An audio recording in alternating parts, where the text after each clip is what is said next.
I honestly don't know who they should get, in my opinion. You need a playmaker. To me, you need somebody that's either gonna get that could be a 10 sack a game type of guy, I mean 10 sack a season type of guy, or you got to get somebody that can go out there and make a difference on defense and secondary. You can't get no guy that's gonna just be clog up a hole in the middle. We still got guys running to the outside that can't be touched. We need a difference maker. Will Travis Hunter be there when it's their time to draft? No. He gonna be gone. Top three. You seen the what's it called? The the GM's coming back with the scouting on Shador, saying he not coming through as a round one guy. Well, I first of think all, it's a smoke screen. his mouth gonna get him in more trouble than anything else. Anything else. Him and Dion not gonna be able to shut the hell up between this process to where teams gonna get turned off by it. I'm like, Uh, you cannot go to these combine interviews talking the way he talking and think that teams are actually gonna be like, let's draft them top five. It's not gonna Because happen. it's only going to get worse. Yeah, this ain't Colorado. People not gonna be hopping on your bandwagon just because your daddy the coach of the team. You got to come here and lead a group of men that not gonna look at that and be like, that's what I want to follow. mm. But So who would be who the first quarterback off the board? Is Travis gonna go first? Travis Hunter is the first Cam overall Ward. pick in my book. Travis Cam Hunter is the Ward. first overall pick in my book, and he could play quarterback if he wanted to. Guy, do whatever you want to do with the franchise. Give it to him. Shoot, I'm like, to me, I just think that I don't mind in love with any quarterback right now coming out of the draft. If I was one of the top five teams, I would be trading out of that position, letting one of these teams that are desperate for a quarterback go up in there and make a mistake. Yeah. So this kind of came across my desk today. The Minnesota Vikings, they're in a very interesting position because they don't have any picks in the second, third, or fourth round at all, right? They found their starter in Sam Darnold, and they got Daniel Jones still sitting over there, right? JJ McCarthy is also there, right? This draft is such a weak quarterback draft, right? I'm saying, I mean, it's a relatively weak quarterback draft. JJ McCarthy can be moved from Minnesota because Minnesota's already set up. They have a roster that's almost like NFC Championship ready. You know what I'm saying? You got Yeah. this third quarterback over here that you is probably not going to get any playing time, not this year, and you also don't have to pay him, so you can send him somewhere. You can grab you two draft picks to fill up the hole that you left in the second, third, and fourth round, right? And actually complete your team for a massive run as long as Sam Darnold continues to play like he's playing right now next year and the year after. Minnesota is probably the team that we all really got to watch because they're in prime position to make something happen if they're willing to deal JJ McCarthy. I think that's the question. I don't even think that's about JJ McCarthy. I think that's the question if you think Sam Darnold is the guy. I think the Minnesota Vikings got a whole bunch of appetizers on their table and no real meal. I think all three of them are the guys that you're not going to go for the next 5 years with. And I mean, looking at this rookie class, my thing about JJ, I get this class coming out this year with Shador and Cam Ward and all them boys like that, but put JJ in last year's class, the class he was already in. He's not the best quarterback coming out. I'm not trading assets for a guy that was not even the best in his own class.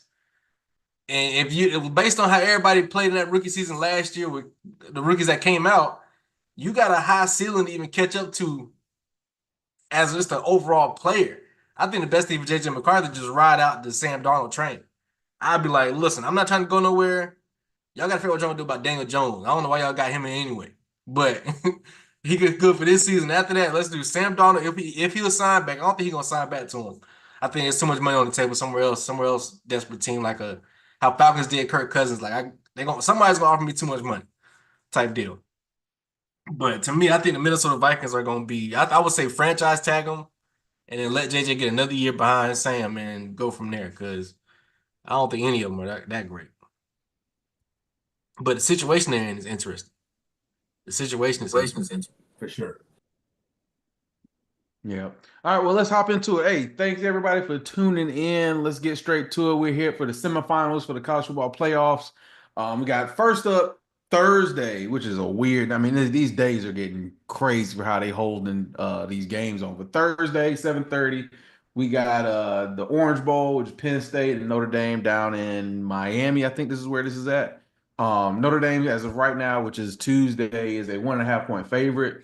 Both of these teams I hold in very similar regards as far as they're coming in with defense being their number one priority. They're looking to stop whatever it is that you're good at and lean on their defense to just, hey, hold them to the game long enough for us to score. I think Penn State has had the easiest path. I don't think they ran into any type of really, I wouldn't even call it a speed bump. I wouldn't even call it a pothole. I'd say they have not ran into a rock on the road yet with SMU and Boise so far in their playoff run right now. But when you're going to this game, I think Notre Dame has been challenged more because I do think Georgia was a good team. I think it just everything fell apart for them at the wrong moment um, in their season. But and I was listening to some podcasts and radio the other day, and it was surprising. Somebody brought up the fact that Notre Dame has looked dominant on both ends of the line of scrimmage, right? And going up against Georgia, that's something Georgia has always held in high regard, that we're going to lean on you. We're bigger than you. We're stronger than you. We're faster than you. Our D line and O line is going to be our fortress. You have to beat us somewhere else. And that Notre Dame game, they just seem like they're approaching each of these games with a different level of competition so far. And, they're not doing anything spectacular on offense. Riley Leonard is, I think, what did he have, like 80 yards passing against Georgia, and they still won that game 23-10. They're not doing anything. They're just doing just enough. It's like the defense is going to stop you, and our offense is going to do just enough, score just enough points to be right out of reach of you to finish this game. Now, you turn that over to the Penn State side. Another thing Notre Dame does great is create turnovers. They're one of the highest percentage teams right now in turnover margin. Um, you go to Penn State, it's the same kind of story. It's they're coming into this game leaning on their defense. Aller is being a serviceable quarterback. They're doing just enough week in and week out to win football games. And with that being said, I'm gonna keep mine short for this game because I don't think this will be the closest game of this next round. But I think Notre Dame is playing better football. I think they're more tested. I feel like they're more prepared. They're going into every game right now saying, we know who we are. We know what we want to do to you on offense and defense. Even though the offense is not playing spectacular, they're playing within their system that they have for the entirety of this season, and it's working for them. They know their identity. Penn State, you get the defense, but on offense, it just seems like every game is like, all right, flip of a coin, what are we going to get? What are we trying to do? What are we trying to create? And with that being said, I think at this point in the season, whoever knows who they are and is able to execute their game plan more into each week is going to be the team that wins. And so, with that being said, I got Notre Dame winning this one. Honestly, give me by maybe not even a touchdown. I'll take it by 3. Give me a field goal win by Notre Dame in a low scoring 17-14 type of ball game. Yeah, I'm really at a toss up with this game right here. I think this game is the lesser of the two. But I think both of these teams could be a national championship in a couple of weeks when you think about the totality of it, just by where they're at today and how they're playing. I think both of these teams have what it takes to beat a Texas or Ohio State on their best days. So I think that's kind of that's making me think about this in a weird way. Not that I feel like, Van, like you said, I don't think that either of these teams could really dominate one or the other. I don't think that that's the type of scenario we're in. I think these are two teams, like you said, that just going to do enough to figure out how to get by on Thursday. And I think that is what you really got to focus on when it comes to the winner of this team. And I think when it comes to that, I'm really going to focus on the quarterbacks of the two. Because when I think of Drew Allard for Penn State, I think that he's more of a system guy. Things got to be on point for me to be the best I can be, which is what you saw against Boise State. I don't think Boise, on a defensive standpoint or from an offense standpoint, gave Penn State more than they can handle. So to me, I thought they were kind of just in an aspect of we can run whatever we want to run on the field just because we know we're going to win this game. That's why you kind of saw him playing more free. And it actually got people, what I was shocked on, Van, is you actually got people talking this week like Drew Allard could sneak into being one of those top 3 quarterbacks. I'm like, we let last couple weeks of the season overlook everything we know about this kid. And now he's a top 3 quarterback, but oh well, that's not the point we're making tonight. So Riley Leonard, on the other hand, I think Riley Leonard is kind of more of that Johnny Manziel type of quarterback to where he doesn't have to be on schedule all the time to really make his plays. And I think you saw that the most in the Georgia game. You really saw certain plays arise where he had to make a play. I don't care whether it's rolling out to the left, dumping the pass off, keeping it, sneaking underneath, do whatever you got to do to get the first down type of guy. I think he's set up for this type of moment. So to me, when you think about defenses, why quarterbacks impact defense so much, that type of guy is harder to stop than the system guy. I think Notre Dame could put a system together for a defensive package to stop Drew Allar versus what Penn State can do to Riley Leonard. I think Riley Leonard has more of that Johnny Manziel in him to where he can improvise, make plays when there's nothing else on the field, which that's what's going to get it done late in the game again, like it was against Georgia. Now, I would be completely shocked if there's a blowout one way or the other. But I think it's going to be a very, very low scoring game. I think it's going to be a tight game. I think it's going to be something where whoever scores first is going to be the team to win because whoever gets the lead first is going to be able to coast for the rest of the game without making too many big highlight plays going on this type of game. So to me, just based on the thing I'm saying, I got Notre Dame winning this one with Riley Leonard, with Marcus Freeman at the helm. And just because I think that they are more primed for this type of win than Penn State. Not nothing too more X and O's, not nothing too much. One team's better than the other. I think one team is just more finicky than the other. Notre Dame by three. Hey, listen, let's give a shout out to the brothers real quick, right? This is the first time African-American coach is going to end up playing for a college football national championship at the highest level, right? So let's give it up to the brothers, right? As far as this game is concerned, man, I'm gonna tell you something. Notre Dame has really shocked me. You started to allude on it, Drew, when Notre Dame was playing Georgia. I did not think Notre Dame was going to be able to hold up in the trenches, but they dominated the trenches. I'm listening to the helmets pop. I'm listening to the pads pop. Notre Dame came out there and told Georgia, no, it's not happening tonight. And I think that's really got everything to do with Marcus Freeman and what he's brought to this team. His team is playing through him, and they're doing it quietly. Like you said, Drew, the quarterback is very off schedule. The run that he made at that critical down and distance toward the end of that game that iced it for them against Georgia, that was a play that not many quarterbacks can make. And I don't care if you're a running quarterback or not. He's got it up here. Very, very, very smart guy. Penn State has something that I don't know if Notre Dame has been tested yet with. I mean, they've played against teams that have really good players, but Penn State got that tight end number 44. I don't know his name, but he's the dude. And he's the type of cat that can catch, on a really good night, 7 to 10 balls for $150 and 3 tutties. And if you can't do nothing with him, then he could be a problem for you all night long. So I think this is going to be a very tightly contested game, really situated on the defensive side of the ball. But I can't wait to hear the helmet smack, man, because this is going to be one of them games that may end up like 15-12, 14-17, something like that. Not going to be a lot of fireworks, but if you like defense, this is one you got to tune into. And I'm going with my man Marcus Freeman and the Notre Dame Fighting Irish in this one. I never thought I would have said it this deep off into the playoffs, but they have shown me that they are that good in the trenches, and that's what ultimately wins championships. So I got Notre Dame in this one by a margin, but I got them getting it. Yep. Go ahead, Harrison. What you got back there?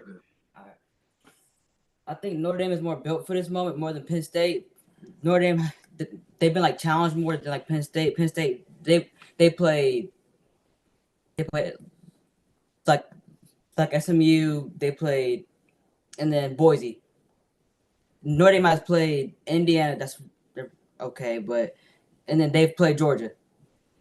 I got Notre Dame winning this game. Now Penn State does have more like they have like an offense, but I think Notre Dame they're like creative. Their quarterback could do like anything. So can Drew Aller's okay. Notre Dame, I feel like there's more like built fight this moment. And then they're good at defense, real good. So it's like Penn State, but I got like Notre Dame like winning this game 17-14. I can definitely see that because I think the main thing when you think about these two teams, and one point I do want to make about the schedule of the week, Van, is when you think about these two teams, they're really similar. I think that's a lot what Mhm. Harris is really trying to say, that these teams are really similar, but based on who they played, one team has more experience than the other team. So Notre Dame, to me, based on the schedule they've gone up to this far, even regular season schedule, has got them more prepared for this moment rather than Penn State. That's kind of what you're trying to say, Harrison? No, that makes that makes that's a really good point. That's a really good point. But one thing about the schedule is this, man. Let me make a point to you. College football playoff committee has a lot they got to figure out when it comes to their schedule and their slate. I heard a statement early this season saying that the college football season actually might needs to move its schedule up more to start in the summer rather than have it pushed out the way it's right now. Because you can't have this game on Saturday. You got playoff Saturday. We're not watching college football playoffs over the NFL playoffs. I don't care if it's Not wild. Ravens and Steelers. No, that's not, they're not sharing that field. So they're in a heap of issues when it comes to how this college football committee is going to play it. Because to have a college football game as this magnitude on a Thursday night is Mhm. sinister. My thing is, it's got to move up into the bowl season. You can't take a month off to wait for all the bowls to get done to play these playoff games, especially if you're doing multiple rounds. If you're doing multiple rounds, put the rounds in the bowl game schedule. Put them 2 weeks early. Get 2 weeks after your college, after conference championships. That'll put you smack dab in the middle of bowl season. You play your first round, your second round, and then it puts you right back on par with where we were last year with the 14 playoff. You got your semifinals at New Year's, and then the following week is when you got your national championship. That's all you gotta do to fix it. That's it. Right there. Boom. I gave it to you for free. That's No, I feel you They with don't that. want My it. only They issue don't with want that it. is my only issue with that is you're kind of telling these other bowls that they don't matter no more, which they they've don't. already been telling them, but you've already told them they don't matter. I think that they should wait. I don't know what they should do about bowl season. I think they got to change how bowl season works. I think we need to have more games on individual days than what it is right now, and get bowl season out the way in like 2 weeks. Yeah, but it's money. It's money. They're gonna take it, they're gonna spread it out as far as they want to take up as much time as they want to. Look what the NFL has done. The NFL has stretched out. You got maybe 2 months with no NFL coverage. But even that, you've got, OTAs, then you got the draft coverage, then after draft coverage, you got OTAs after that, then you got mini camps. They stretch that thing so much, and that's what college football is trying to do, is just walk their way into all of that the same way NFL did. But Imagine if college football started the same time preseason started, beginning of August, beginning of August. yeah, That just That's a month, interesting. that month time spent right there will solve all the issues. bring everybody And you back can a still month get early people, you're for just moving the that season up a little first bit. weekend. Kids already at school anyway. Literally, they got 2 weeks of weirdness happens before the season starts anyway, because you get out of camp, and then most schools gonna give you 2 weeks. That 2 weeks right when school start, it's not gonna be as tough anymore until the season starts. That first week of the season starts when you really ramp it up in college football.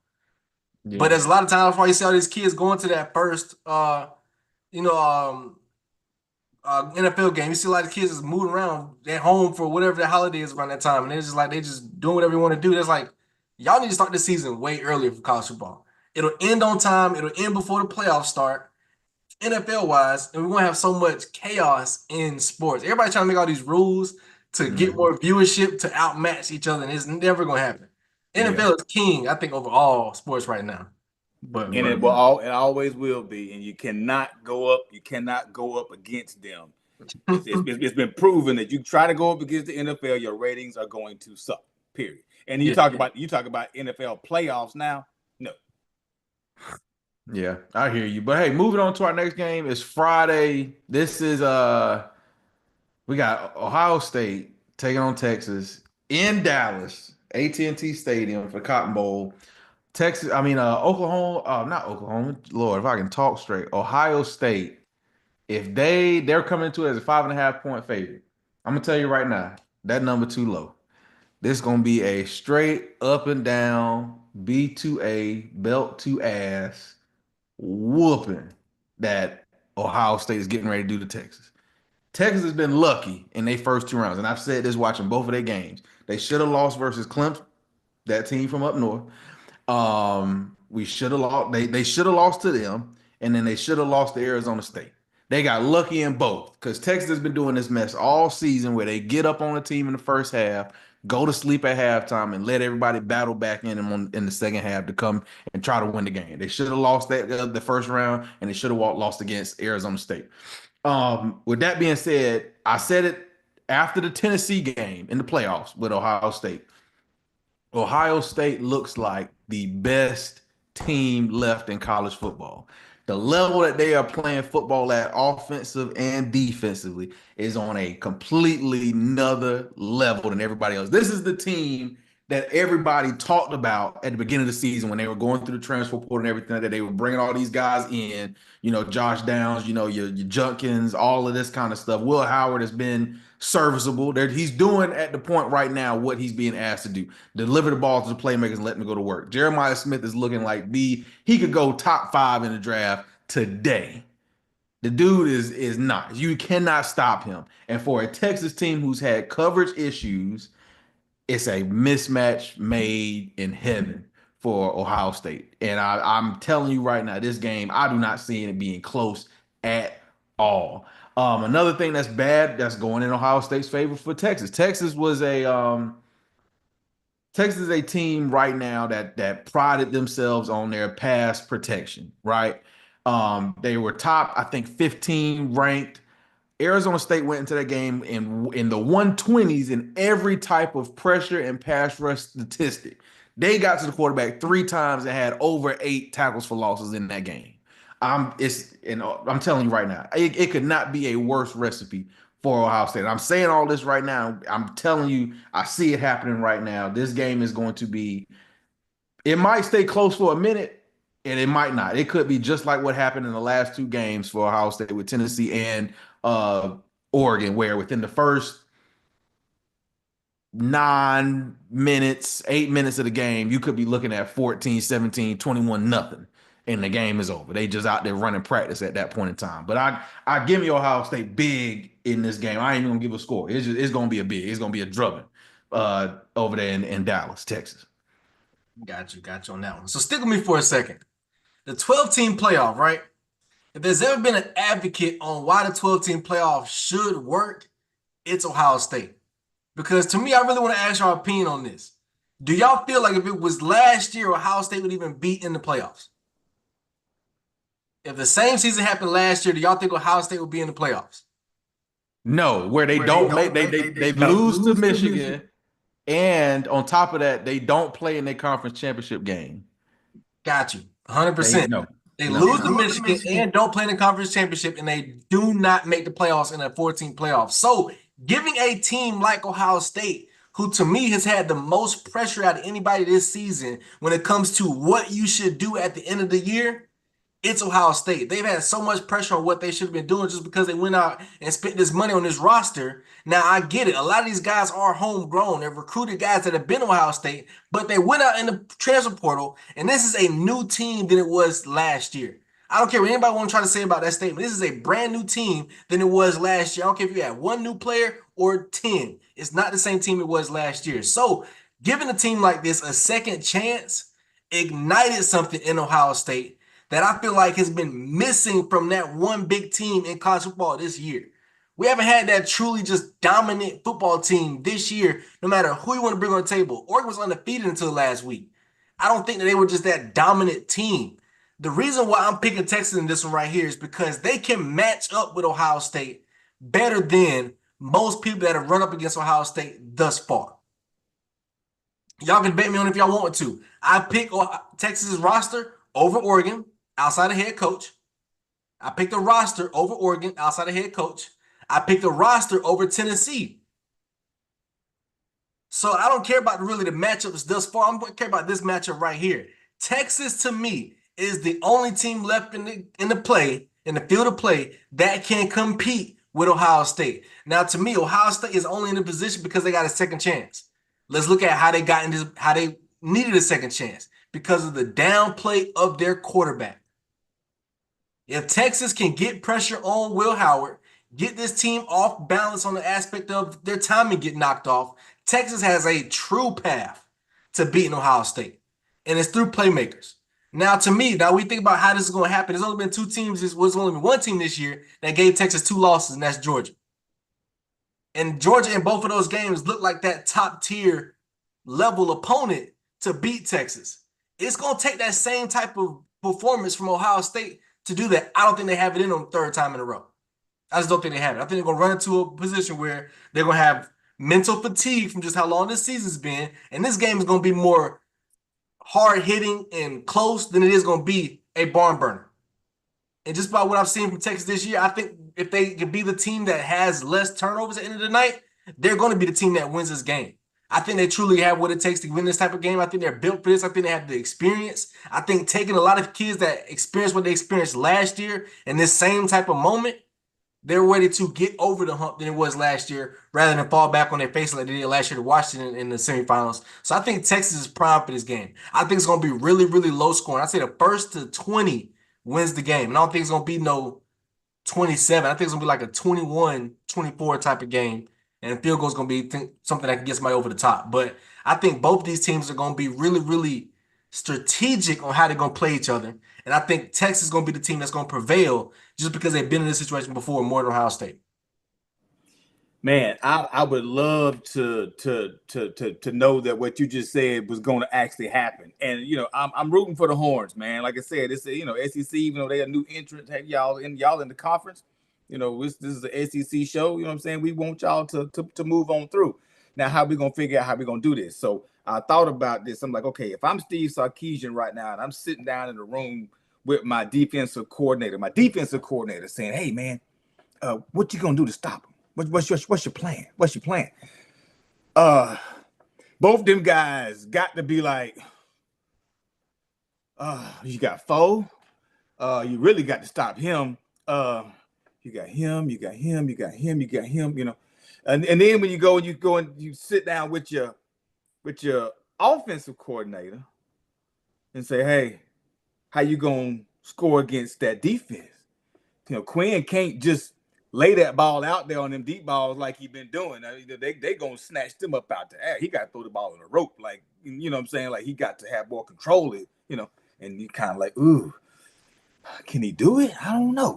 Well, we can always bring Archie in, right? Well, all we doing with Archie just run. He just run. He bring him in. He just run. We don't even throw the ball with him. I say all that to say, I think Texas is confused. Texas is a confused football team. They've been a confused football team all year. When they played somebody, they lost twice. Same team twice. They let the same team beat them 2 times in the same year. Okay. I do not believe that Texas. Let me say, I believe in Ohio State. I believe Ohio State is going to come out and they're going to throw 21-28 up in the first half. Texas may hang with them. They may hang with them a little bit. But Ohio State is not going to stop throwing punches. And all Texas has done all season, and I blame the coach for this, Steve. I blame you. You've let teams back in the game. Ohio State is not going to give you that pass. Yes, Texas is probably physically the best matchup that Ohio State has had to deal with all season. From a weapons perspective, the trenches, all this and that. Texas has had coverage woes, which is probably why Ford completely torches them. If they double Ford, you still got other problems elsewhere. I just don't see it, man. I just don't see it. I want to see it. The game is in Texas. Thank you, Jesus. Thank you, Lord. That might be all Texas really got is a home field advantage. Maybe I think Ryan Day has answered the call. He is completely on the mission. His team's on a mission. They playing like it. Man, they ain't taking a back seat to nobody, bro. Nobody. They just like, hey, I'm running through you because you are just in the way. All right. Except they took losses. When they lose, they beat themselves. Texas is the team back in the game, but imagine if Texas got to keep going the whole game and can't let off. Imagine if they're the underdog and they can't let off the gas. From the game, from the time the football's kicked off, from the time it's going to end, I think Texas understands what they got to do. And I think they have not felt that yet, which is a big deal. I feel like they felt like they could walk over Clemson. And I feel like they felt like they could walk over Arizona State. And both those games, there was that little lull in there where they're like, we don't know if we should just keep going or we should rest for what's to come. That's my only hope in this right here. And I think they tested. They tested the team. I mean, the only team that really beat them is Georgia, which is another tested team. In this situation right here, Texas is the more tested team than Ohio State. Hey, it's gonna be a good one. What you got there, young man? I want Texas to win, but they ain't gonna do it. Ohio State is like a powerhouse. They got Judkins. They have two running backs that like have 900 yards this season already. They have number 4. They got Jeremiah Smith, Will Howard. Will Howard's playing like Tom Brady out there. He's just throwing it up, and Jeremiah Smith is just going up there and just getting the ball. They got their defense is like phenomenal. Their Quinn Ewers, he hasn't been playing to his best. He's been throwing the ball. He threw a pick or two against like Arizona State. He just threw one like a Caleb Downs gonna hawk that down. He's gonna get out there. I think this is gonna be a blowout. I got Ohio State winning 40 something to like 20. I think y'all crazy. I think it's gonna be a blowout. I think y'all are lost y'all mind. It's gonna be a blowout. Hey, all right. So another topic I want to bring up with you guys out that is interesting going forward. Every team that had a bye has lost. They're all gone. Is that something you think had to do with not so much Ohio State, but I think if you win that conference championship game or if you can get out of it to end up in a lower seed so that way you can continue your momentum in playing instead of taking that extra bye and maybe sitting at home a little too much, getting a little too comfortable, has to do with anything when it comes to this year's playoffs. Just because of that, you have to say yeah, but I don't think it's as big as a deal as everybody's gonna try to make it seem like. I think to me, it's more about preparation and how you handle that. I think this being the first time where teams had to handle that for the first time. It's kind of like Nick Saban the first time we talked about managing that bowl season back in the day. Like it took him a couple times to really figure out the routine of what he wants to get with his team to where now we know what's going on. And his teams in the atmosphere that a lot of these teams have never been in before. This year. So I feel like that had more to do with it than the actual buy and getting feel like they got rusty. To me, and I think just the circumstances of these teams that were that got that buy were just weird circumstances. So I think that it's a weird season in general, which is why it's up for anybody to grabs. But this year in that championship, I think it's more. I think it's going to level itself out next year. They're gonna go mess it up again in 2026 with the 16 team playoff, and then it's gonna be a whole different story. Yeah, I think they will. I think they'll make some adjustments in regards to not giving the bye to the conference champion, right? Because we're definitely not equal in that regard. So I think as long as they take a look at this and really look at who they feel are the best teams and actually have some sort of standardized methodology that they can actually go by, some math. You know what I'm saying? Like they do in basketball, because they weigh rankings and things of this nature in basketball, college basketball, with so many metrics. But when you look at the game, you say, well, shoot, this should be taken into account. This should be taken into account. You know what I'm saying? So maybe there's some sort of mathematical equation that's a la the BCS situation from a computer model that kind of comes in and says, hey, let's kind of govern it like this, or at least have this as a weighing factor into you guys' actual physical opinion. But I think it's been interesting. It's pretty obvious that there are two teams that should not have been there at all.